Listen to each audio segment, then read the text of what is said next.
안녕하세요. 테크리에이터 꾸란지 PD입니다. 신제품이 출시되고 나서 전작과 비교를 많이 하는데 전작의 가격이 내려가지 않고 신작과 비슷하다면 비교를 하는 의미가 작아집니다. 그래서 M1 칩을 탑재한 아이패드 에어 5세대와 A14 바이오닉을 탑재한 아이패드 에어 4세대를 두고 스펙만 보고 비교를 하고 새 것을 산다 하면 아이패드 에어 5세대를 선택할 거예요.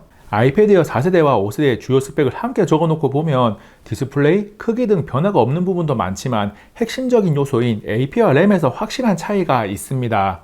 이어서 가격을 비교하면 256기가 모델의 애플 공식 가격이 3만원 차이가 있고 온라인 시장 최저가를 찾아보면 옵션에 따라서 만화에 10만원 정도로 차이가 정말 작아요. 다만 중고 제품까지 범위를 넓혀보면 이거 상태 괜찮은데? 라고 판단할 수 있는 아이패드 에어 4세대를 공식 출시 가격 대비 30에서 35만원 정도 저렴한 가격에 구할 수가 있고 5세대는 아직 출시 초기라서 중고로 저렴하게 구하는 게 사실상 어렵습니다. 즉 중고 제품을 사도 된다고 생각한다면 아이패드 에어 4세대와 5세대 가격 차이가 제법 많이 벌어지니까 선택이 달라질 수가 있어요. 그래서 아이패드 에어 5세대가 4세대와 비교해서 얼마나 좋아졌고 무엇이 달라졌는지 비교를 합니다. 4세대를 사용하고 있으면서 5세대로 기변할까를 고민하고 있는 분들에게도 이 영상이 도움이 될 거예요. 아이패드 에어 4세대와 5세대는 디자인과 크기, 두께가 완전히 똑같습니다. 그래서 케이스 등 장착하는 액세서리는 4세대와 5세대 구분 없이 동일하게 사용하고 똑같은 색상인 스페이스 그레이를 동시에 보면 구분이 안 돼요. 외형적으로 스페이스 그레이 이외에 색상에서 차이가 있는데 4세대는 실버, 로즈골드, 스카이블루, 그린,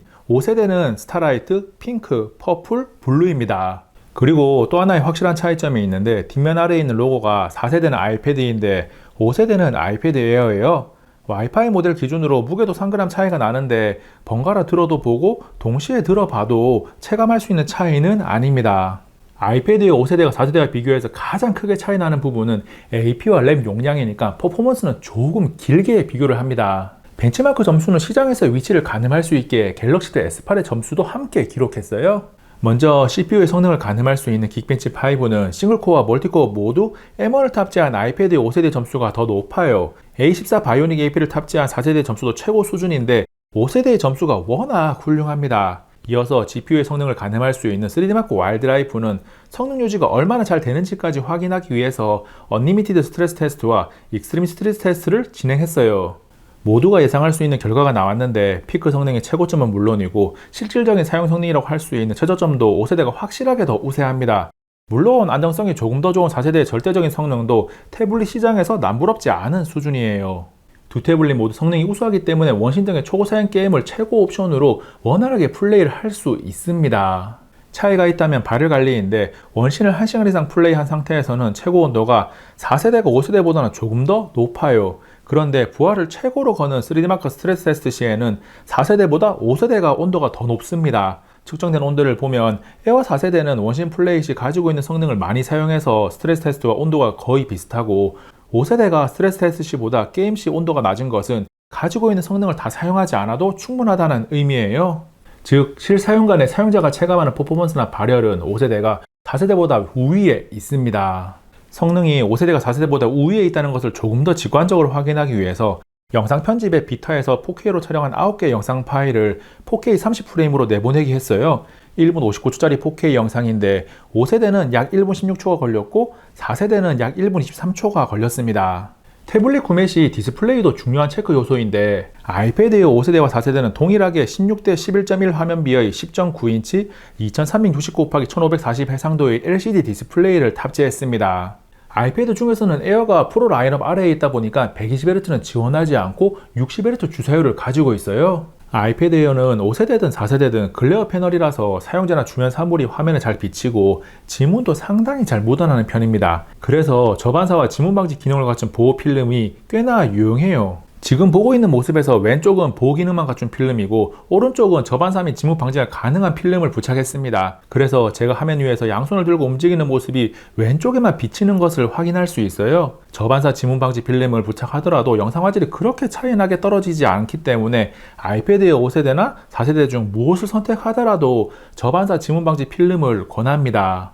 디스플레이가 차이가 없고 애플 펜슬 2세대를 지원하는 것은 똑같아서 애플 펜슬의 사용성이나 필기감은 5세대나 4세대나 차이점이 없어요. 아이패드웨어 4세대, 5세대는 모두 7538mAh 배터리를 탑재하고 30W까지 충전을 지원합니다. 배터리 용량이 똑같지만 AP가 다르니까 화면 밝기 100%, 볼륨 50%로 유튜브 4K 60프레임 영상을 무한재생해보면 4시간 조금 넘게 사용할 수 있는데 사용시간에서 차이가 거의 없어요. 정확한 비교를 위해 배터리 테스트를 5회 진행했는데 5세대가 짧게는 4, 5분에서 길게는 6, 7분 정도 더 늦게 꺼집니다.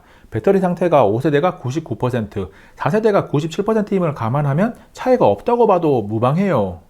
배터리에 이어서 듀얼 스피커는 차이가 있다고 평가하는 분들도 있던데 저는 아무리 들어봐도 차이를 체감하지 못했습니다. 다양한 장르의 음악 수십 곡을 듣고 또 듣고 번갈아 들어봤는데 차이를 못 느끼겠더라고요.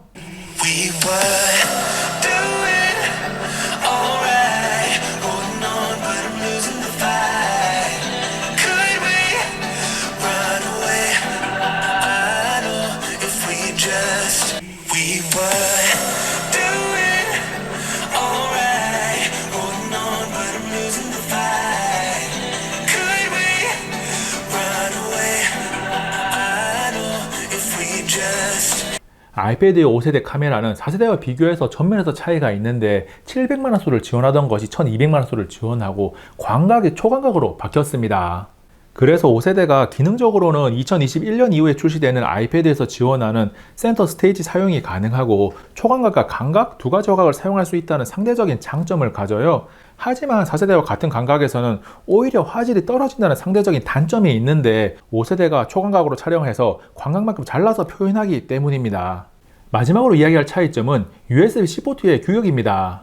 아이패드웨어 4세대는 USB 3.1세대인데 아이패드웨어 5세대는 USB 3.2 2세대예요. 그래서 이론적으로 최고 도송 속도가 최대 2배까지 차이가 나는데 기본 포함된 케이블이 USB 3.2세대를 지원하지 않고 혹시나 지원하는 케이블을 가지고 있다고 하더라도 실사용간의 이 차이를 체감하기는 힘들 겁니다. 지난 4월에 출시된 아이패드웨어 5세대와 2020년 10월에 출시된 아이패드웨어 4세대가 무엇이 다른지 살펴봤습니다. 새 제품으로 아이패드 에어를 사려고 한다면 가격 차이가 정말 작기 때문에 고민할 필요도 없이 무조건 5세대를 고르면 돼요. 3D마크 와일드라이프 스트레스 테스트를 통한 성능 유지 그래프만 봐도 쉽게 정리가 됩니다. 그런데 아이패드 4세대를 중고로 사는 것까지 고려하고 있다면 5세대와 비교해서 가격 차이가 꽤나 벌어지기 때문에 5세대 대신 4세대를 고르는 것도 좋은 선택지가 될 수 있습니다. 5세대 성능이 워낙 좋긴 하지만 4세대 성능도 충분히 훌륭하거든요. 영상 시청, 웹서핑, 필기 등은 물론이고 게임, 영상 편집 등 부하가 걸리는 작업에서도 아이패드웨어 4세대 성능이 부족하지 않습니다. 애플 제품은 OS 업데이트 지원에 대한 걱정을 할 필요가 없어서 1, 2년 전 출시 제품이라도 괜찮아요.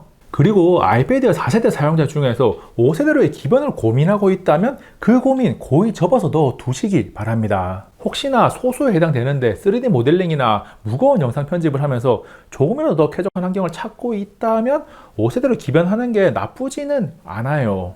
이번 영상은 여기까지. 다음에 또 만나요. 안녕.